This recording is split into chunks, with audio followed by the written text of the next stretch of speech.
When people think of the Middle Ages, they usually picture a world where everyone was either farming, fighting, or dying by the age of 32. But that picture falls apart the moment Ibn Sina, also known as Avicenna, enters the scene. He didn't simply live in the medieval world, he shaped it. Doctor, philosopher, scientist, astronomer, logician, poet, political advisor, and somehow he still had time to be a dramatic mess. This is the story of a man who read all the books, cured kings, wrote textbooks that ruled Europe for 600 years, and still managed to get arrested more than once. So let's start at the beginning. In the year 980, in a village called Afshana, near Bukhara, in present-day Uzbekistan, a child was born who would make every other child look lazy by comparison. His name was Ibn Sina. Ibn Sina's father was a government official who took education very seriously. So seriously, in fact, that young Ibn Sina had memorized the entire Quran by age 10. For context, that's 77,000 words in Arabic.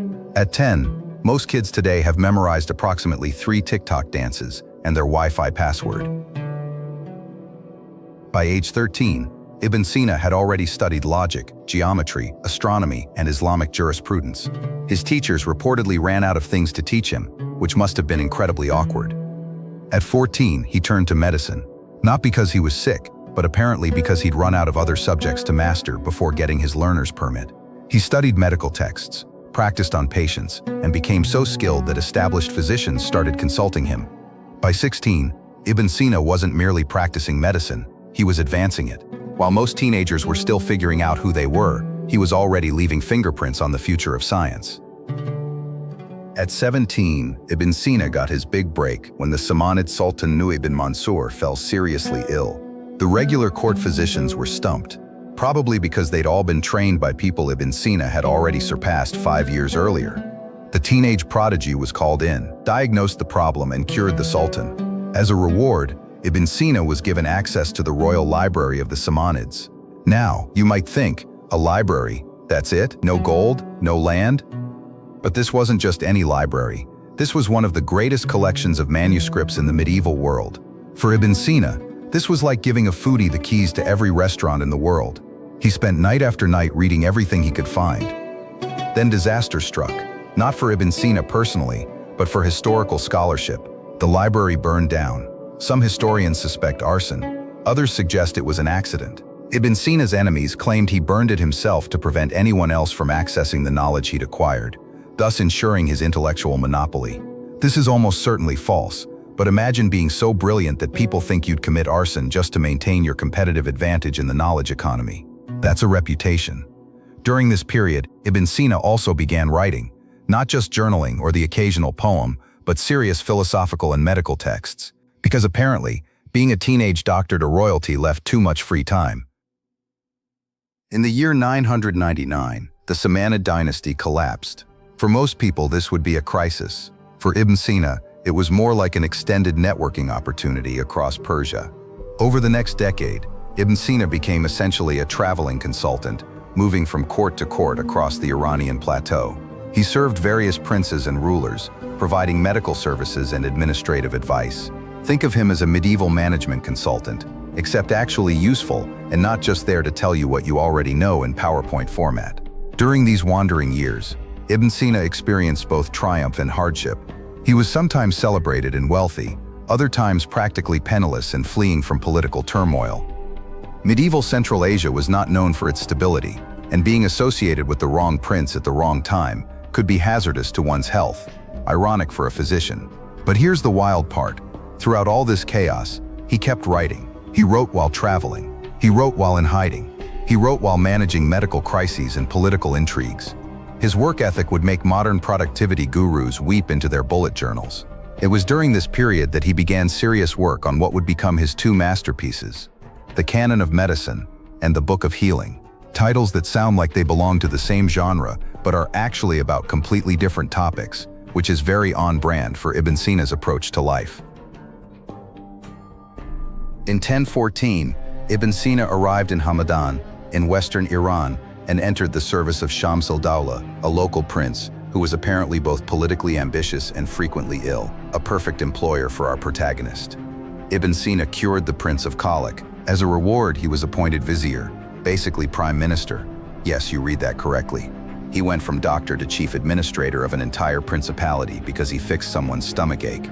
This is like your dentist becoming governor because they gave you a good teeth cleaning. As vizier, Ibn Sina was quite effective, which annoyed the army.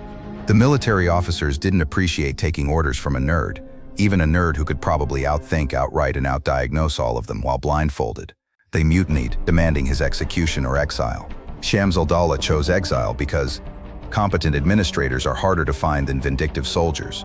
But then the prince got sick again, realized he actually needed his brilliant doctor vizier to not die, and brought Ibn Sina back.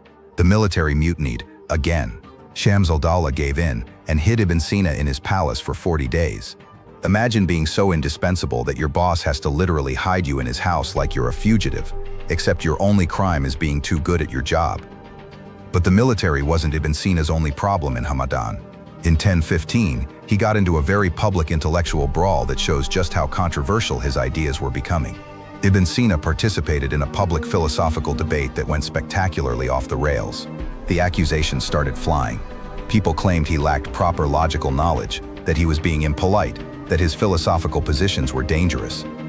The conflict escalated so badly that formal investigations were launched into the accusations against him. Because nothing says productive intellectual discourse like launching investigations into whether someone is being too logical. Ibn Sina was trying to reconcile Greek philosophy, especially Aristotle, with Islamic theology.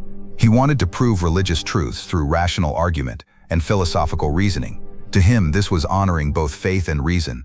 To more conservative religious scholars, this was deeply suspicious. Ibn Sina's approach raised some eyebrows and blood pressures among the traditionalist crowd.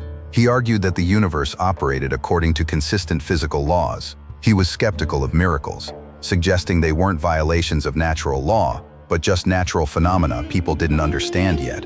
He had complex philosophical positions on whether the world was eternal, on the nature of resurrection, and on how God's knowledge worked. These weren't casual coffee shop musings. These were detailed treatises that challenged conventional theological thinking. The famous theologian Al-Ghazali would later write an entire book called The Incoherence of the Philosophers, specifically targeting Ibn Sina's ideas. Later scholars like Ibn Taymiyyah would accuse him of outright heresy. Some even claimed he wasn't a real Muslim at all. But here's the beautiful irony. Despite all these accusations, Ibn Sina's philosophical system would go on to dominate Islamic philosophy for centuries. He was simultaneously too radical for the conservatives and too influential to ignore. Centuries later, scholars are still arguing about whether he was a brilliant synthesizer of faith and reason, or a dangerous heretic who went too far. So during his Hamadan years, Ibn Sina wasn't just hiding from angry soldiers, he was also defending himself against accusations of being too philosophical, too rational, too willing to question traditional interpretations. The man could not catch a break. During this entire political and theological circus, Ibn Sina continued writing. Every single night he would gather students and colleagues for intellectual discussions and dictation sessions. They'd work through complex philosophical problems, while Ibn Sina simultaneously composed sections of his encyclopedic works. He was essentially live streaming his brain to an audience of scholars, while in protective custody and under investigation for being dangerously smart. Let's talk about what he was actually producing during these years, because it's genuinely impressive. The Canon of Medicine, Al-Qanun fil Tibb, is a 5-book medical encyclopedia that systematically organized all known medical knowledge of the time, added Ibn Sina's own observations and theories, and created a framework for medical practice that would dominate medical education for the next 600 years. It was used as a standard medical textbook in European universities until the 17th century. 600 years. For comparison, the typical textbook today is outdated before students finish paying for it. The structure of the canon itself reveals Ibn Sina's methodical genius. Book 1 covered general medical principles and anatomy. Book 2 was essentially a pharmacological encyclopedia, listing drugs alphabetically with their properties and effects. Book 3 dealt with diseases organized by body part, from head to toe, literally a head-to-toe medical guide. Book 4 covered diseases that affect the whole body, like fevers and infections. Book 5 was dedicated to compound medicines and drug preparation, basically medieval pharmacy school in one volume. The canon covered everything: anatomy, diagnosis, pharmacology, surgery, therapy for diseases, and even dentistry. It discussed over 760 drugs and their applications. It described contagious diseases and how they spread, centuries before germ theory. It recognized that tuberculosis was contagious. Spoiler, everyone ignored this for centuries, and many people died unnecessarily. It suggested that diseases could be transmitted through water and soil. It even discussed the psychological components of healing. Ibn Sina's observations on pulse diagnosis alone filled pages. He described different types of pulses and what they indicated about a patient's condition, creating a diagnostic tool that physicians would rely on for centuries. He wrote about the importance of quarantine for contagious diseases. He discussed the role of climate and environment in health. He even had thoughts on pediatrics, gynecology, and geriatric medicine, specialized fields that wouldn't fully develop in Europe for hundreds of years.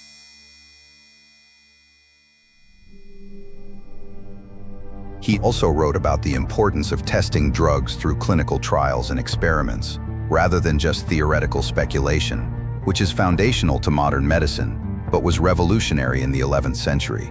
He insisted that drugs should be tested on animals before humans, that the test conditions should be controlled, and that multiple trials were necessary to confirm results. This is basically the scientific method applied to medicine, written while most of Europe thought you could cure diseases by balancing your humors, or perhaps trying some leeches.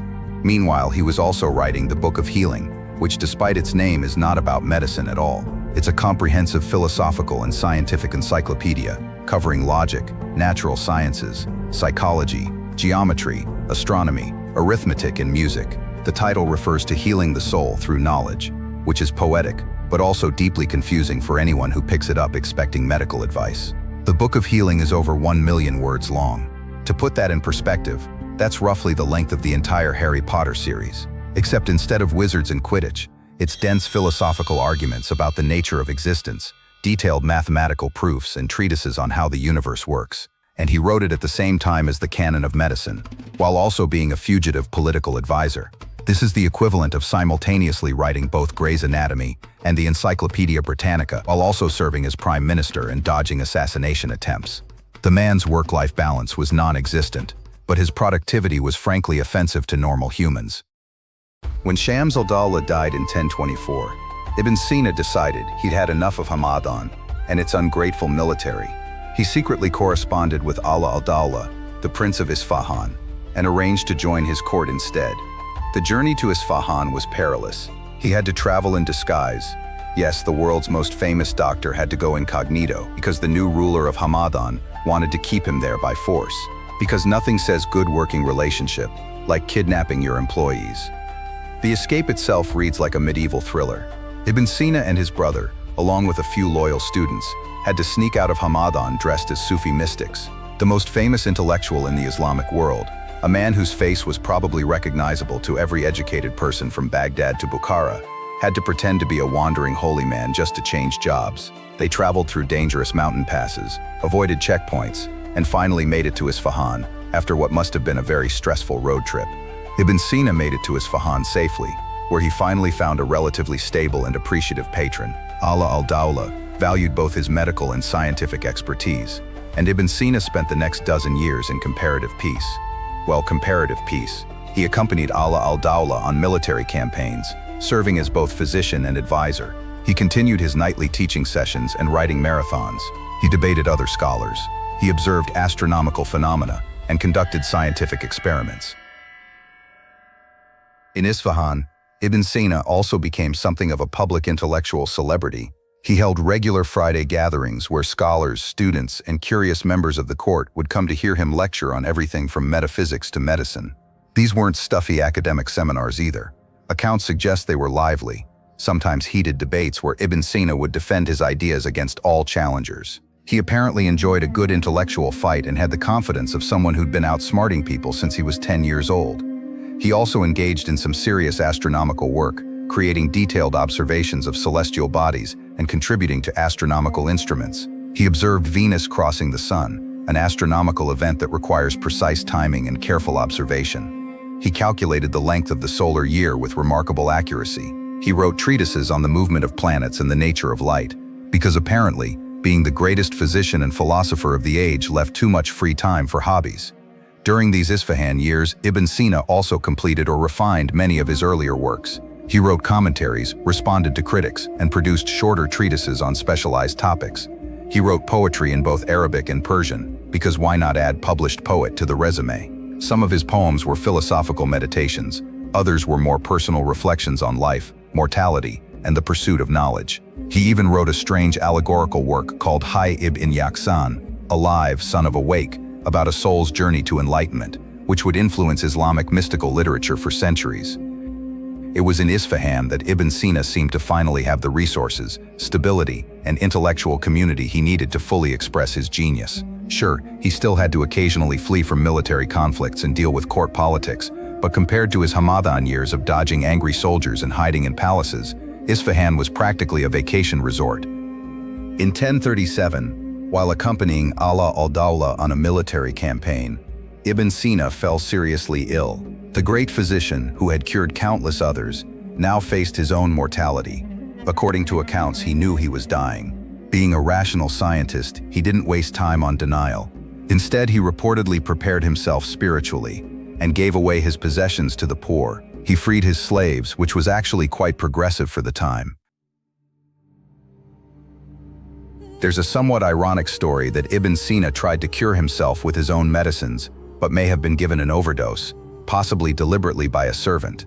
The details are murky and possibly apocryphal, but if true, it would mean the great physician was potentially killed by a medical error, which is darkly poetic. Ibn Sina died in June of 1037 in Hamadan, aged 56 or 57. Considering a life defined by constant travel, court politics, disrupted sleep, questionable eating habits, and an almost absurd workload, making it to the late 50s in the 11th century was actually quite an achievement. Ibn Sina's influence on both Islamic and European thought cannot be overstated. His medical encyclopedia was the textbook for medical students in Europe and the Islamic world for over half a millennium. When you consider that most modern textbooks are outdated in a decade, this is mind-boggling. His philosophical works bridged Aristotelian philosophy and Islamic theology, influencing Christian scholastic philosophers like Thomas Aquinas. His ideas about the nature of the soul, existence, and knowledge shaped philosophical debates for centuries. He wrote approximately 450 works, of which around 240 have survived. These cover medicine, philosophy, astronomy, alchemy, geography, geology, psychology, Islamic theology, logic, mathematics, physics, and poetry, because why not add artistic expression to the list of things you're excellent at? In medicine specifically, his contributions include the systematic classification of diseases, the recognition of contagious diseases, the understanding that diseases can spread through water and soil, the introduction of clinical trials in experimental medicine, detailed descriptions of hundreds of drugs and their effect, discussions of mental health and psychosomatic medicine, and the importance of diet and climate in health. The man essentially laid groundwork for evidence-based medicine, while most of the world was still convinced that sickness was caused by bad air or divine punishment. Ibn Sina was, to put it mildly, a lot. He was brilliant to the point of making other intelligent people feel inadequate. He mastered multiple fields that each take a lifetime to understand. He wrote encyclopedic works while literally running for his life. He served as court physician, prime minister, and philosophical sage, often simultaneously. He lived in an era of political chaos and thrived through sheer intellectual force and adaptability. He turned every crisis into a writing opportunity, every exile into a chance to learn from a new library, every night into a teaching session. Was he perfect? Probably not. He was reportedly fond of wine and had a reputation for enjoying life's pleasures, which scandalized some of his more austere contemporaries. Ibn Sina represents the Islamic Golden Age at its peak, a time when the pursuit of knowledge was paramount, when scholars could move between courts and cities sharing ideas, when medicine and philosophy and science were seen as complementary rather than contradictory. His life reminds us that one person with sufficient curiosity, discipline, and intellect can genuinely change the world for centuries to come. It also reminds us that we are all, comparatively speaking, quite lazy. So the next time you're proud of yourself for finishing a book or completing a course, remember Ibn Sina, who by your age had probably already written several encyclopedias, cured a sultan, and served as prime minister.